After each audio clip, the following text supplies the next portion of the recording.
Welcome to Saraswati group of colleges. Saraswati group of colleges के YouTube channel पर आपका स्वागत है। मैं Brajesh Upadhyay BA first semester NAP 2020 के से अंग्रेजी की प्रोज एंड राइटिंग स्किल के साथ पुनः उपस्थित हूँ और आज हम जिस विषय पर बात करेंगे वह विषय होगा बायोग्राफी का। इसके पहले वाले वीडियो में हमने देखा ऑटोबायोग्राफी के बारे में। आज हम देखेंगे बायोग्राफी के बारे में कि बायोग्राफी क्या होती है, इसका पर्पस क्या होता है। राइटर जब बायोग्राफी, कोई भी राइटर बायोग्राफी क्यों लिखता है, इसके पीछे उसका उद्देश्य क्या होता है, उसका पर्पस क्या होता है। तो बिना समय गंवाए हम शुरू करते हैं आज की video. Biography. A biography is a written account of one person's life authored by another person.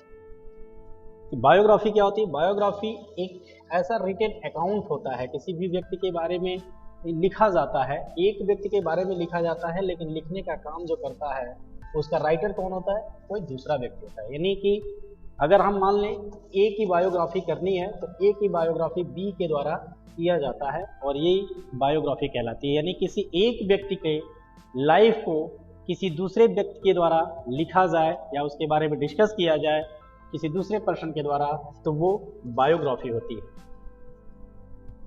अब biography included all pertinent details from the subject life typically arranged and chronological order। एक chronological order में उसके life के achievement को या उसकी life किस तरह से रही है उसको इंक्लूड किया जाता है। बायोग्राफी में जिसके बारे में बायोग्राफी लिखी जाती है उसके लाइफ को पूरी तरीके से कैसे अरेंज किया गया है वो एक क्रोनिकल ऑर्डर में उसे लिखा जाता है।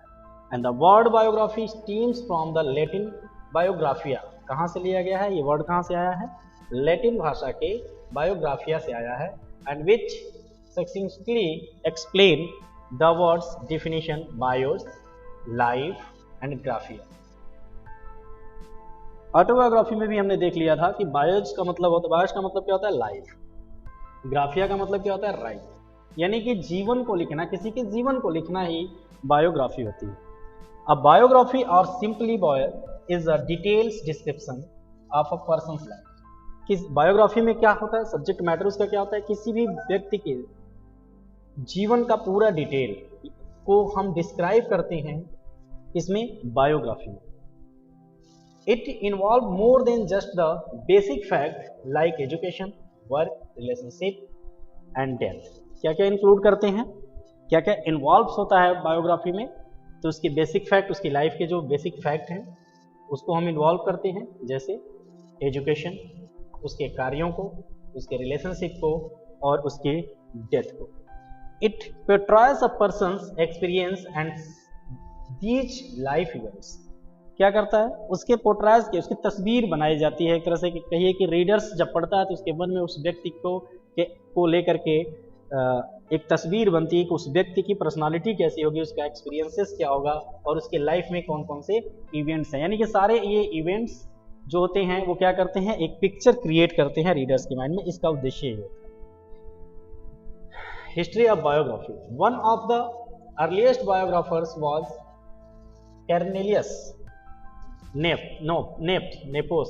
Nepos, who published his work Excellentium Impectorum Vitae, Lives of Outstanding Generals in 44 BC. Longer and more extensive biographies were written in Greek by Plutarch and parallel lives। अगर हिस्ट्री की बात करें तो जो अर्लीस्ट बायोग्राफर्स हैं उसमें जो नाम आता है वो आता है कॉर्नेलियस नेपोस का, और इन्होंने पब्लिश किया था एक वर्क पब्लिश किया था जिसका नाम था एक्सीलेंटियम इम्पेराटोरम विटे। इस नाम से इन्होंने एक वर्क पब्लिश किया था। मतलब इसका था कि लाइव्स ऑफ आउटस्टैंडिंग जनरल्स, अपने जीवन के बारे में, किसी के जीवन के बारे में उन्होंने लिखा था। और कब लिखा था? ये 44 BC में लिखा था। एंड मोर एक्सटेंसिव जो बायोग्राफीज थी वो लिखी गई, ग्रीक में लिखी गई। किसके द्वारा? प्लूटार्च के द्वारा।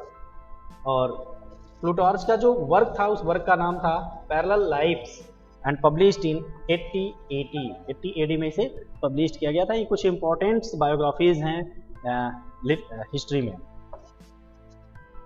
बायोग्राफी सब्जेक्ट, बायोग्राफिकल सब्जेक्ट क्या होता है? बिना सब्जेक्ट के हम किसी भी बायोग्राफी को नहीं लिख सकते। तो सब्जेक्ट क्या होता है? The most assume that the subject of biography must be a person who is famous in some way, यानी कि जो जिसकी भी बायोग्राफी हमें करनी हो वह व्यक्ति कैसा हो? वह व्यक्ति फेमस हो कहीं भी किसी भी सेक्टर में। And however that's not always in the case, लेकिन हमेशा ये नहीं होता है। हम किसी की भी बायोग्राफी लिख सकते हैं। जो पहले अज्यूम किया जाता है कि सब्जेक्ट मैटर बायोग्राफी का क्या होना चाहिए कि वह व्यक्ति जिसकी हमें बायोग्राफी करनी है वह व्यक्ति क्या हो? वो फेमस हो, कहीं भी प्रसिद्ध हो, पॉपुलर हो, लेकिन ऐसा हर केस में नहीं होता है। Biographical subject can be people who have experienced something unusual or heartbreaking, committed terrible acts and who are especially gifted and talented।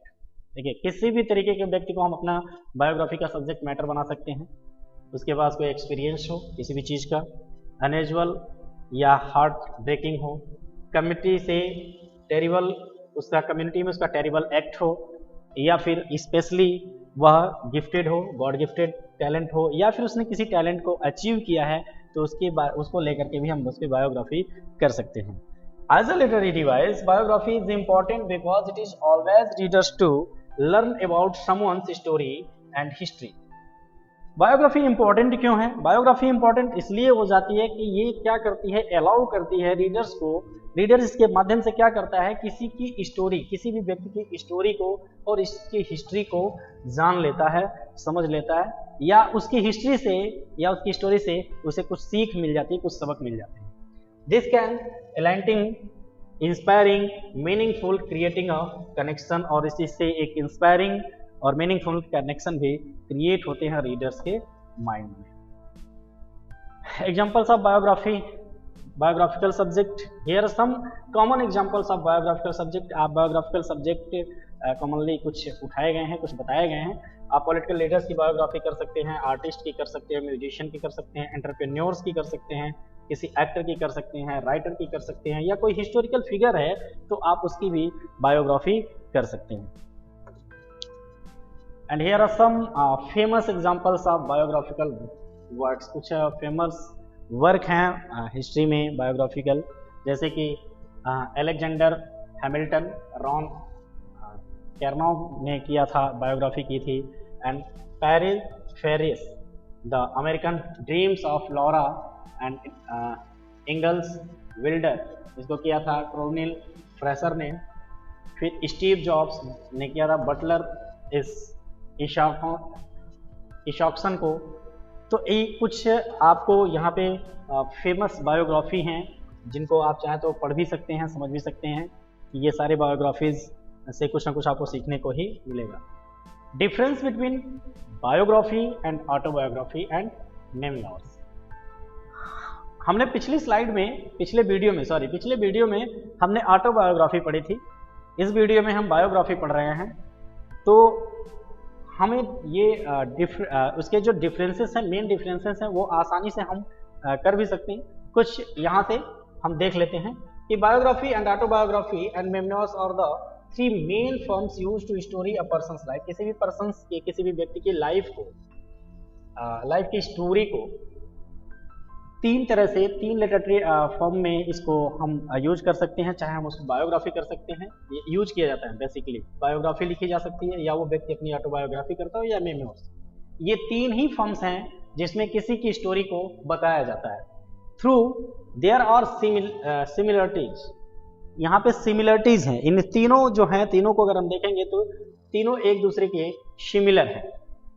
Between these forms, इनमें सिमिलरिटीज हैं। They have distinct difference in term and the writing style and purpose. Differences क्या है? Distinct differences जो हैं वो पहले तो term of writing का है, स्टाइल का है एंड पर्पस का है। यानी कि पर्पस बायोग्राफी का अलग होता है, ऑटोबायोग्राफी का अलग होता है, मेमोइर का अलग होता है, स्टाइल बायोग्राफी की अलग होती है, ऑटोबायोग्राफी की अलग होती है। और टर्म्स ऑफ राइटिंग जो होती है वो भी इन तीनों की अलग अलग होती है। अब biography is an informational narrative and account of life history and individual person. किसी इंडिविजुअल पर्सन की लाइफ हिस्ट्री जो होती है वो जब कोई दूसरा व्यक्ति नैरेट करता है, यानी कि नरेशन जो होगा वो किसी दूसरे व्यक्ति के द्वारा उसकी लाइफ हिस्ट्री का होगा, वो बायोग्राफी में होती है। And written by someone who is not subject the biography, और लिखेगा कौन? वही जो सब्जेक्ट बायोग्राफी का सब्जेक्ट नहीं होगा। ऑटोबायोग्राफी में क्या होता है? In autobiography the story in individuals life written by that individual. Autobiography क्या होती है? ऑटोबायोग्राफी को उसी व्यक्ति के द्वारा लिखा जाता है जो सब्जेक्ट मैटर होता है, वही ऑटोबायोग्राफी लिख सकता है। In general in autobiography is presented chronological with focus on key events on the person's life. Key events को क्रोनोलॉजिकल ऑर्डर में ऑटोबायोग्राफी में वह राइटर जो है, इंडिविजुअल राइटर जो है, उसको प्रेजेंट करता है। Since the writer is subject in autobiography, it's written in the first person and considered more subjective than objective. ये जो ऑटोबायोग्राफी होती है ये ऑब्जेक्टिव नहीं होती है, ये सब्जेक्टिव होती है। और ये सब्जेक्टिव इसलिए होती है क्योंकि इसे फर्स्ट पर्सन में कंसिडर किया जाता है, यानी कि ऑटोबायोग्राफी फर्स्ट पर्सन में लिखी जाती है। जबकि biography like a biography in addition autobiography are often written late the person's life, present their experience and challenge, achievement and view points etcetera and across the time. जो biography होती है वो objective होती है। In addition of autobiographies are often written late in the person's life, persons की life को biography में सीधे सीधे एक लाइन में समझिए कि बायोग्राफी जो होती है वह दूसरे के द्वारा लिखी जाती है, ऑटोबायोग्राफी खुद इंडिविजुअल व्यक्ति जो सब्जेक्ट मैटर होता है वही लिखता है। ऑटोबायोग्राफी सब्जेक्टिव होती है और बायोग्राफी जो होती है वो ऑब्जेक्टिव होती है, यानी जो हमारा सब्जेक्ट मैटर होता है, अनदर पर्सन जिसकी हम बायोग्राफी करते हैं, वो क्या होता है? वो हमारा ऑब्जेक्ट होता है, राइटिंग ऑब्जेक्ट होता है जिसके ऊपर हमें लिखना हुआ होता है। Memoirs refer to the written collection of person significance memory. Memoirs क्या करता है? मेमोर्स जिस व्यक्ति के मेमोर्स हम कर रहे होते हैं उसके सिग्निफिकेंट, उसे कुछ इंपॉर्टेंट जो मेमोरीज होती हैं उसको वो रेफर करता है। And written by that person, उस व्यक्ति के द्वारा लिखा जाता है जिसकी लाइफ के इवेंट्स को हम डिस्कस करते हैं। A memoir doesn't generally include the biography information or chronological events unless the relevant to the story being presented. कोई ज़रूरी नहीं है कि वो बायोग्राफिकल इंफॉर्मेशन हो या क्रोनोलॉजिकल इवेंट्स हो जिसे वो प्रेजेंट किया जा रहा है मेमोर्स में। The purpose of memoirs is reflection and intention, share the meaningful story and means the creating emotional connection with the reader. Memoir का जो उद्देश्य होता है वो इंटेंशनली रिफ्लेक्ट किया जाता है एक मीनिंगफुल स्टोरी के द्वारा, और इसका पर्पस होता है कि इमोशन मतलब भावनात्मक जुड़ाव हो रीडर का उस व्यक्ति के द्वारा। The memoirs are often presented a narrative style that are both entertaining and thought provoking. जो प्रेजेंट करता है एक नैरेटिव स्टाइल में प्रेजेंट करता है जिससे दैट बोथ एंटरटेन और थॉट प्रोवोकिंग विचारों को जगाने और एंटरटेन दोनों के लिए मेमोर्स का यूज किया जाता है। तो आज की वीडियो में बस इतना ही। कल नए टॉपिक के साथ फिर पुनः मुलाकात होगी, तब तक के लिए धन्यवाद।